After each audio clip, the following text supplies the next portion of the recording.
Mobile में आए ना। आइए सभी बहनों के साथ में बहुत प्यारा सा कि लालन होई गईले अंगनवा कैसे सपरी, लालन होई गईले अंगनवा कैसे सपरी, कैसे सपरी हो रामा कैसे सपरी,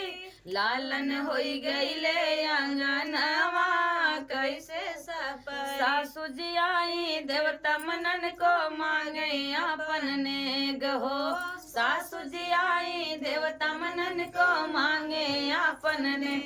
नेग के बदले ठेंग दिखाऊ बैठिया गए परदेश, चाबी ले गईले सजनवा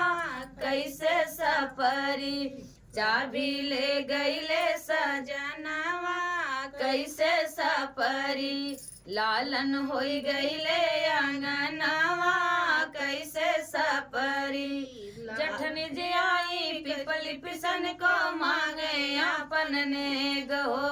जठनी जी आई पिपली पिसन को मांगे अपन नेग के बदले ठेंग दिखाऊ गई पिया गए परदेश, चाबी ले गईले सजनवा